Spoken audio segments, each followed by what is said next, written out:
You're listening to Skeptoid. I'm Brian Dunning from Skeptoid.com. Deconstructing the Tasaday tribe. Dafal was a semi-nomadic trapper in the southern part of the Philippine island of Mindanao. Throughout the 1960s, he had sporadic contact with a group of some 24 people living in Stone Age conditions, who knew Dafal as the only other person in the world. He brought them steel knives and taught them better hunting techniques. Eventually, Dafal alerted the Philippine government, who sent their special representative in charge of national minority groups, Manuel Elizalde Jr. The people Elizalde found amazed him. They were completely isolated and knew nothing of the outside world. What followed was a media explosion. The Tasaday, an undiscovered Stone Age tribe, became worldwide celebrities almost overnight. That was in 1971. 15 years later, the Tasaday story was turned on its head when Swiss and German journalists caught them wearing modern clothes and living in wooden huts, hurriedly changing for the camera. But most damningly, the Tasaday told the film crews that Elizalde had paid them back in 1971 to take their clothes off and pretend to be a Stone Age tribe. A 1988 anthropology conference brought the question to the firing line, and mountains of evidence were produced, seemingly proving that the entire thing had been a hoax, probably orchestrated by the wealthy Elizalde, who, it was claimed, hoped to create a protected reserve to secure mining and timber rights for himself. The original 1971 scientists were flabbergasted, incredulous that they could have been duped. Neither side would budge. The question was left as an open rift, with anything but a consensus. The rift gaped for years, and by then the Tasaday had integrated substantially with neighboring tribes and new research was no longer possible. And then, little by little, the old evidence was re-examined. The language was studied in closer detail. And today, a theory for the enigmatic Tasaday has emerged that seems to be what probably happened, and it may come as a surprise to many. A note on pronunciation. From watching the films and videos, one learns that the Western scientists and media people tend to say Tasaday, while the locals in the translator tend to say Tasaday. It seems to me the latter is more likely correct, so that's what I'm going to use here. Language, in fact, turns out to be key to this mystery. Linguists established that the Tasaday tongue was a unique dialect of a local language called Cotabato Manobo. And it's here we introduce a branch of linguistic science I had not heard of before, glottochronology. It's a way of measuring the age of a language by counting the number of changes that accumulate over time compared to the language from which it broke off. Glottochronology gives us a way to estimate how long ago that separation took place. Teodoro Yamson, one of the 1971 linguists, came up with an estimate of 800 years. And so 800 years became the generally accepted and reported amount of time that the Tasaday had been isolated. This remained the theory for 15 years. In all, 14 scientists studied the Tasaday firsthand in the 1970s, including ethnobotanists, linguists, archaeologists, and anthropologists, and none had any doubts of their authenticity. And then journalist Oswald Eaton caught the Tasaday with their pants on, so to speak. Two Tasaday, through a translator named Galang, told a 2020 film crew that they were actually hired from two local tribes, the Blit Manobo and the Tabole, and paid to act like cave dwellers. Things quickly unraveled. Scientists who had always been skeptical came out of the woodwork. It was at the International Congress on Anthropological and Ethnological Sciences in Zagreb in 1988 where everything hit the fan. In one camp were the 1971 scientists and authors such as John Nance, who had written The Gentle Tasaday, and in the other were TV producers such as 2020's Judith Moses, who had just completed The Tribe That Never Was, plus a raft of scientists of various disciplines who pointed to all kinds of holes in the Tasaday canon. Charges of deceit and gullibility nearly overwhelmed the Congress. In this environment, cooler heads prevailed and stood to present the proof that the Tasaday were a hoax, in black and white. Listen to some of the arguments presented at the Congress. Where the Tasaday lived was only a 3-hour walk from agricultural communities, yet they claimed not to be aware of their existence.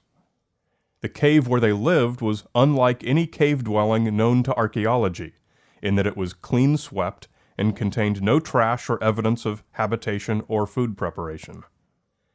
They claimed to be gatherers, yet possessed no baskets or other carrying technology, relying only on their hands. They had no hunting or fishing technology of any kind, again relying only on their hands. Unlike any other culture known, they had no rituals, no religion, no folklore, no chief, no experts or specialists or shaman. Significantly, they had not suffered any outbreak of disease from their 1971 contact, which would surely have been the case if they had indeed been isolated for centuries. Gerald Barrowman, an anthropologist and ethicist who was a champion of the hoax explanation, presented these objections as proof that the Tasaday story was simply full of too many holes.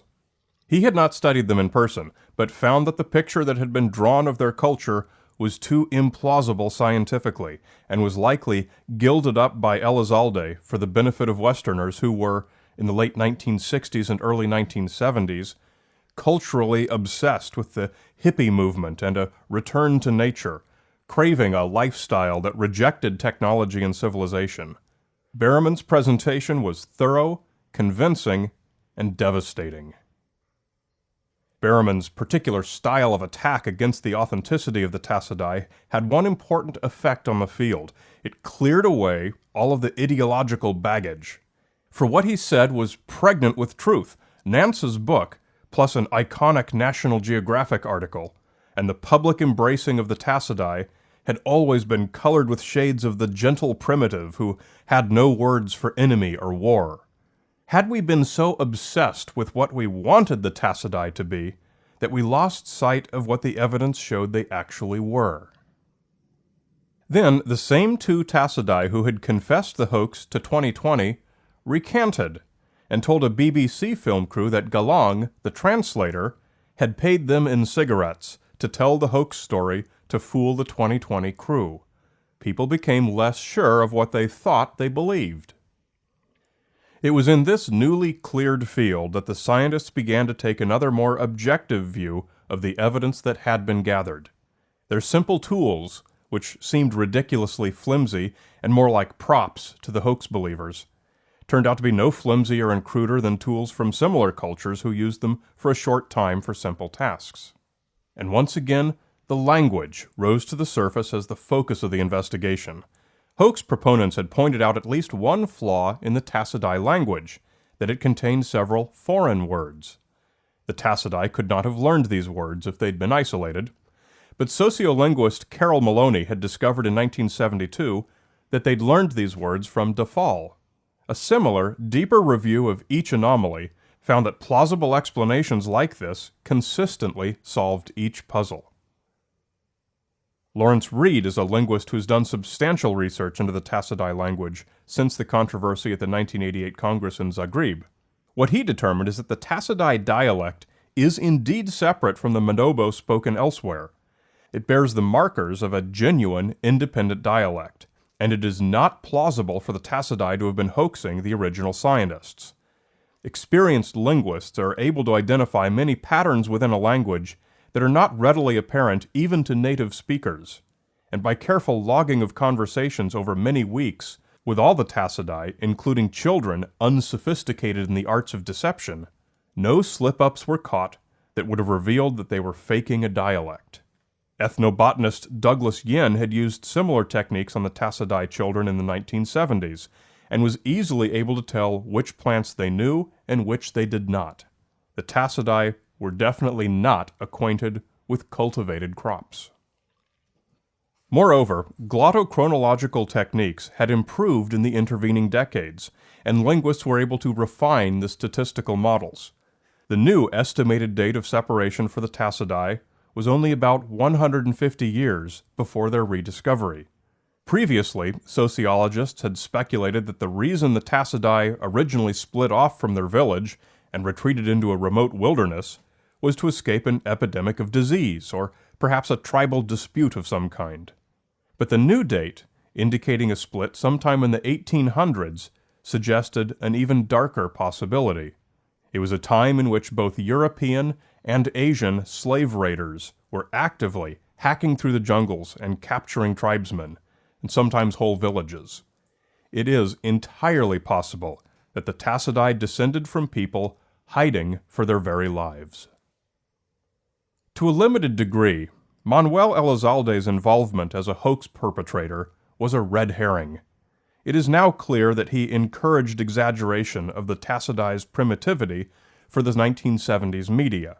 For example, they did typically wear manufactured fabric, but Elizalde persuaded them to take it off for the scientists and the original media. The Tasaday had, evidently, engaged in limited trade with Dafal and others, and probably had for the duration of their century-and-a-half history. Elizalde, as a millionaire crony of the corrupt dictator, was broadly distrusted, probably rightfully so, but there is no evidence that he profited from the Tasaday as the hoax proponents charged. His influence on the case appears to be little more than some camera-friendly embellishments. As best we can tell, the Tasaday were part of the Blit Manobo until they fled sometime in the 1800s, probably with very good reason, and like many other groups did throughout the Philippines. They maintained a cautious relationship with selected friends as needed for basic trade items. As generations passed, the deliberate isolation that began as a necessity evolved into a way of life. Eventually, the inevitable collision with modern society happened, and the descendants coped as best they could. Dafal may have told them one thing, Elizalde another, the film crews still another, but through it all they simply did what they did, and coped like any of us would. If someone asked something strange of them, they did their best to oblige. That some in the West might consider their small society a kind of utopian Eden was not something that entered their minds, nor did the fact that people were arguing over them in a conference room in Croatia. Today they live in elevated huts, in surplus Western clothes, smoking cigarettes and plowing their fields, happily intermarried with the Manobo, and probably marveling that anyone was ever interested in them at all. And so fades away the story of the Tasaday, and of a controversy they scarcely comprehended. Sustainability is always an important theme in science. I work full-time bringing you Skeptoid every week on schedule, but it's not quite sustainable. I need your support. If you enjoy the show, please come to Skeptoid.com and click on Support Skeptoid and see how easy it is to make your monthly micropayments keep Skeptoid viable for many years to come. You're listening to Skeptoid. I'm Brian Dunning from Skeptoid.com.